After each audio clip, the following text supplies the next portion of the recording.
On Thursday, sir? The time is very short. My father Capulet insists on, and I am not at all reluctant to slow down his haste.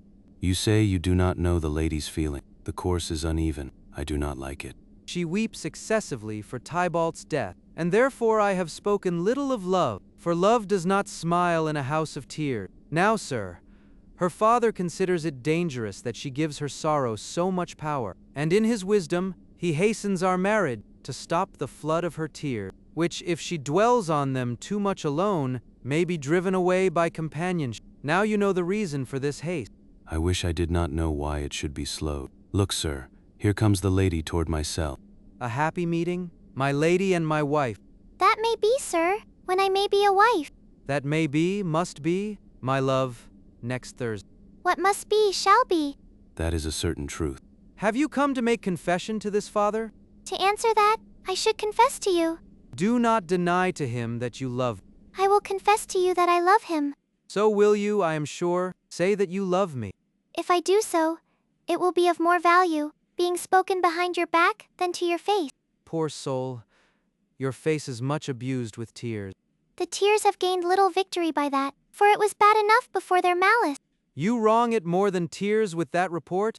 That is no slander, sir, which is a truth, and what I spoke to my own face. Your face is mine, and you have slandered it. It may be so, for it is not my own. Are you at leisure? Holy Father now, or shall I come to you at evening mass? My leisure serves me, pensive daughter. Now, my lord, we must ask for time alone. God forbid I should disturb devotion. Juliet, on Thursday early I will wake you. Till then, farewell, and keep this holy kiss. Oh, shut the door, and when you have done so, come weep with me, past hope, past cure, past help. Oh, Juliet, I already know your grief. It strains me beyond the compass of my wit. I hear you must, and nothing may delay it. Be married to this county on Thursday.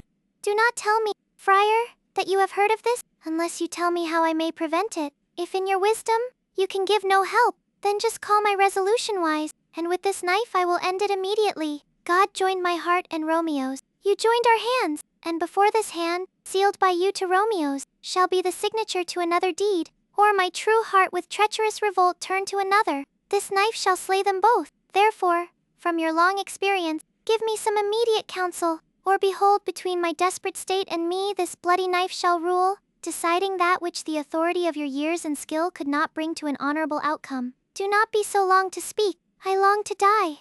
If what you speak does not speak of a remedy. Wait, daughter. I do see a kind of hope, which requires as desperate an execution as that is desperate which we would prevent, if rather than marry County Paris, you have the strength of will to slay yourself. Then it is likely you will undertake a thing like death to drive away this shame, that you would confront death himself to escape from it. And if you dare, I will give you a remedy.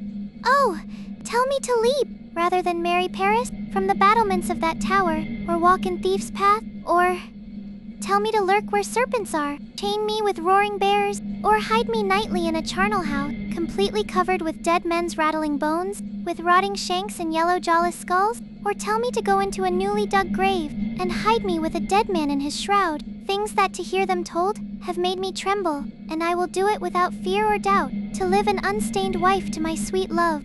Wait then. Go home. Be merry. Give consent to marry Paris. Wednesday is tomorrow. Tomorrow night make sure you lie alone. Do not let your nurse lie with you in your chamber. Take this vial when you are in bed, and drink off this distilled liquor, when immediately through all your veins shall run a cold and drowsy fluid. For no pulse shall keep its natural movement, but cease. No warmth, no breath shall show that you live. The roses in your lips and cheeks shall fade to pale ashes. Your eyes' windows shall close, like death when he ends the day of light. Each part deprived of flexible control shall stiff and stark and cold appear like death. And in this borrowed likeness of shrunken death, you shall continue for 42 hours, and then awake as from a pleasant sleep. Now when the bridegroom in the morning comes to wake you from your bed, there you will appear dead. Then, as the custom of our country is, in your best robe, uncovered on the bier, you shall be carried to that same ancient vault where all the kindred of the Capulets lie. In the meantime, before you shall awake, Romeo by my letters shall know our plan, and here he shall come, and he and I will watch your waking. And that very night Romeo shall bear you away to Mantua, and this shall free you from this present shame, if no fickle whim or womanish fear diminish your courage in carrying it out. Give me! Give me! Oh, do not speak to me of fear. Wait, go, be strong and successful in this resolve. I will send a friar with speed to Mantua, with my letters to your lord. Love, give me strength, and strength shall help provide. Farewell, dear father. Invite as many guests as are written here. You won't have any bad ones, sir. Ill test them by whether they can lick their finger. How can you test them that way? Well, sir, it's a bad cook who can't lick his own finger. So anyone who can't lick his fingers doesn't go with me. Go get out of here. Yes, indeed. Well, he might chance to do her some good. She is a stubborn, willful little husk. Look, she comes back from confession with a cheerful expression. What's this? My headstrong girl? Where have you been wandering? Where I have learned to repent the sin of disobedient opposition to you and your commands. Holy Lawrence has instructed me to fall down here and beg your pardon. Pardon me. I beg you. From now on, I will always be ruled by you. Send for the count. Go tell him about this. I'll have this marriage tied up tomorrow morning. I met the young lord at Lawrence's cell, and gave him what proper love I could, without stepping beyond the bounds of modesty. Why, I'm glad of it. This is good. Stand up. This is as it should be. Let me see the count. Yes, indeed. Go, I say, and bring him here. Now before God, this reverend holy friar, our whole city is much indebted to him. Nurse, will you go with me into my room, to help me choose such necessary ornaments as you think suitable to dress me in tomorrow? No, not until Thursday. There is plenty of time. Go, nurse.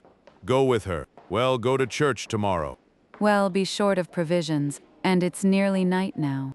Tush, I'll get busy, and everything will be fine. I assure you, wife. Go to Juliet, help dress her up. I won't go to bed tonight. Leave me be ill. Play the housewife for once. Hey there. They've all gone out. Well, I'll walk myself to Count Parrot to prepare him for tomorrow. My heart is wonderfully light since this same wayward girl has been so reformed. Yes, those clothes are the best. But dear nurse, I beg you to leave me alone tonight. I need to pray many prayers to ask heaven to bless my situation, which, as you well know, troubled and full of sin. What are you busy? Do you need my help? No, madam. We have gathered all the necessary things for our wedding tomorrow. If you please, let me be left alone now, and let the nurse stay up with you tonight. I'm sure you have your hands full with all this sudden business. Good night. Go to bed and rest, for you need it. Farewell. God knows when we shall meet again. I feel a faint cold fear running through my veins that almost freezes the warmth of life. I will call them back to comfort me. Nurse! What would she do here? I must act out this dreadful scene alone. Come, Vial. What if this mixture does not work at all? Shall I be married tomorrow morning then? No. No. This dagger shall prevent it. Lie there. Wait. Take these keys and fetch more spices, nurse. They are calling for dates and quinces in the pastry kitchen. Come on, hurry, hurry, hurry. The second rooster has crowed. The curfew bell has rung. It is 3 o'clock. Look after the roasted meat. Good, Angelica. Spare no expense. Go, you old housewife. Go get yourself to bed. Truly, you'll be sick tomorrow from staying up all night. No, not at all. What?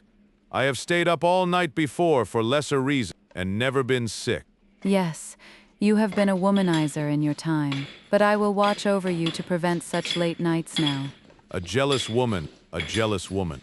Things for the cook, sir, but I do not know what they are. Make haste, make haste.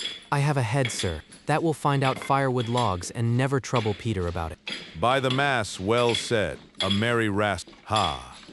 You shall be called loggerhead. Good faith, it is day. The Count will be here with music immediate, for, so he said he would. I hear him near. Give me your torch. Boy, go and stand at a distance, but put it out, for I do not want to be seen. Lie down flat under that yew tree over there, holding your ear close to the hollow ground, so that no foot treading on the churchyard, being loose and unstable from the digging up of graves, but you shall hear it. Then whistle to me as a signal that you hear something approach. Give me those flowers. Do as I tell you.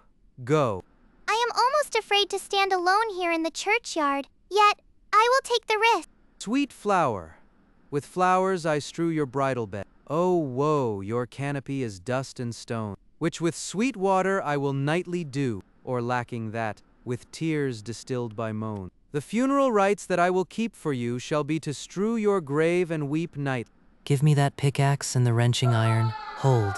Take this letter. Early in the morning see that you deliver it to my lord and father. Give me the light. Upon your life I command you. Whatever you hear or see, stand completely apart and do not interrupt me in my purpose. Why I descend into this bed of death is partly to behold my lady's face, but chiefly to take from her dead finger a precious ring, a ring that I must use for an important purpose. Therefore go, be gone. But if you suspiciously return to pry into what I further intend to do, by heaven I will tear you joint by joint and strew this hungry churchyard with your limbs. The time and my intentions are savage and wild, more fierce and more inexorable than starving tigers or the roaring sea. I will be gone, sir, and not trouble you. So you shall show me friendship. Take that, live and be prosperous, and farewell, good fellow. Despite all this, ill hide myself nearby. I fear his look, and I doubt his intention.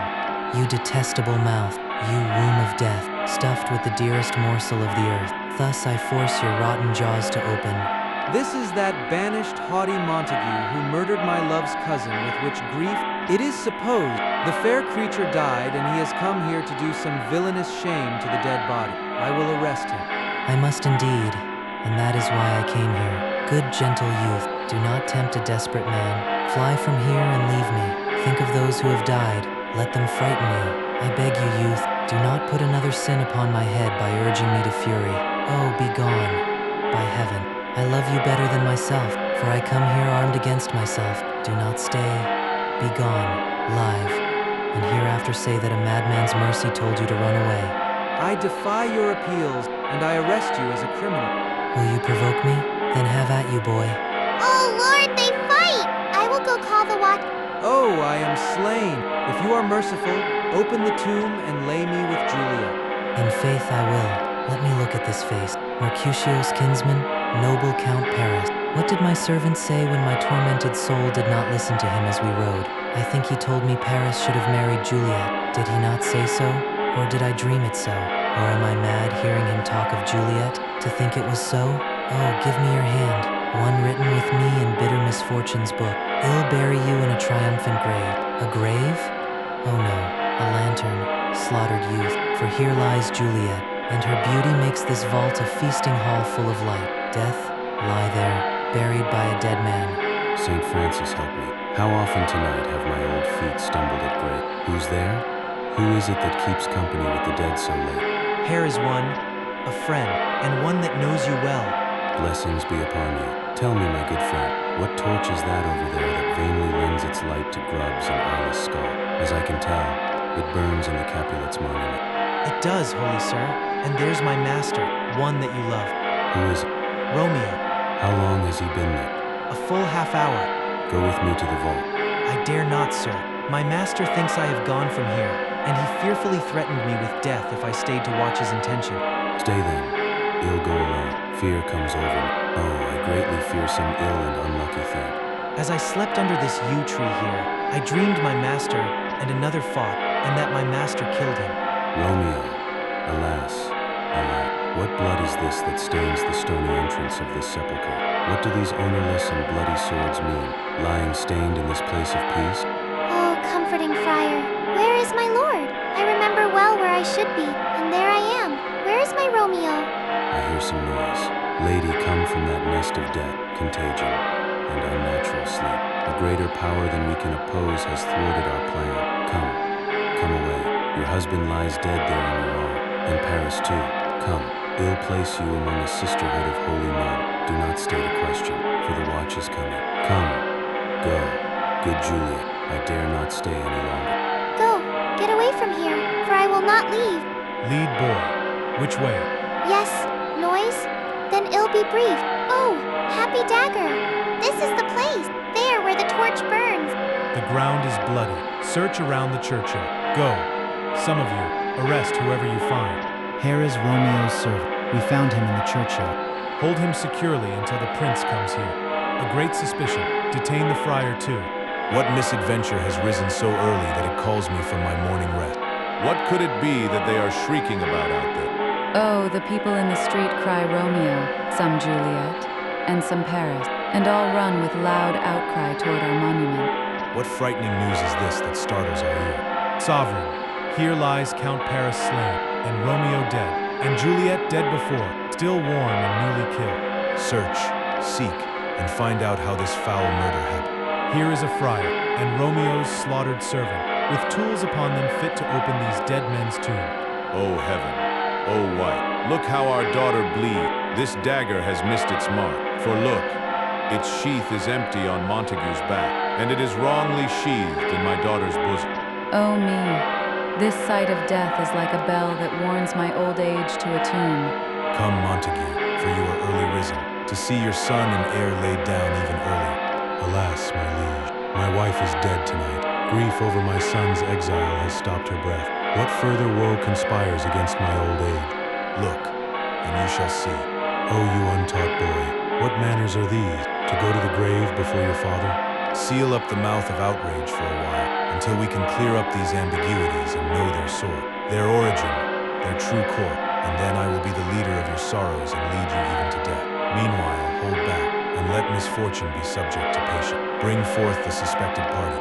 I am the most involved, yet able to do the least, yet most suspected, as the time and place work against me in this dreadful murder. And here I stand, both to accuse and clear myself, both condemned and excused. Then say at once what you know about it. I will be brief, for my short span of life is not as long as a tedious tale.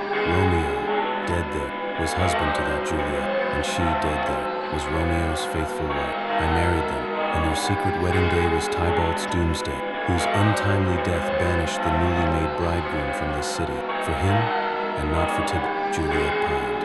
You, to remove that siege of grief from it, betrothed and would have forced her to marry Count Paris. Then she came to me, and with wild looks begged me to devise some means to free her from this second marriage, or in my cell she would kill her. Then I gave her, instructed by my skill, a sleeping potion, which took effect as I intended, for it produced in her the appearance of death.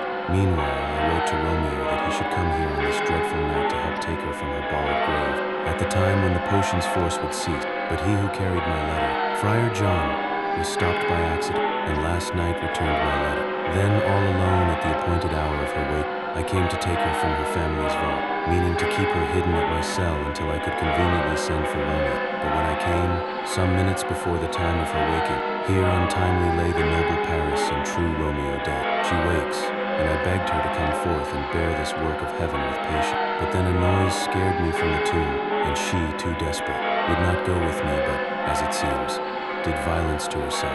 All this I know, and her nurse is privy to the matter. And if anything in this miscarried by my fault, let my old life be sacrificed, some hour before its time, to the rigor of the severest law. We have always known you as a holy. Where is Romeo's servant? What can he say to this? I brought my master news of Juliet's death, and then he rode post-haste from Mantua to this same place, to this same monument. This letter he early told me to give his father, and threatened me with death, going into the vault, if I did not leave and leave him there. Give me the letter. I will look at it. Where is the Count's page who raised the watch? Sirrah, what brought your master to this place? He came with flowers to strew his lady's grave, and told me to stand at a distance, and so I did. Soon someone came with a light to open the tomb, and presently my master drew his sword on him, and then I ran away to call the watch. This letter confirms the friar's word, their course of love, the news of her death. And here he writes that he bought poison from a poor apothecary, and with it came to this vault to die and lie with Juliet. Where are these enemies? Capulet, Montague, see what a scourge is laid upon your head, that heaven finds means to kill your joys with love. And I, for overlooking your discords too, have lost a pair of kinsmen. All are punished. Oh, brother Montague, give me your hand. This is my daughter's dowry, for I can demand no more. But I can give you more, for I will raise her statue in pure gold, so that as long as Verona is known by that name, there shall be no figure set at such value as that of true and faithful Juliet. Romeo's shall be as writ, lying by his lady's side, poor sacrifices of our enmity. Gloomy peace this morning brings with it. The sun for sorrow will not show his head. Go from here to have more talk of these sad things. Some shall be pardoned, and some punished. For never was a story of more woe than this of Juliet and her Romeo.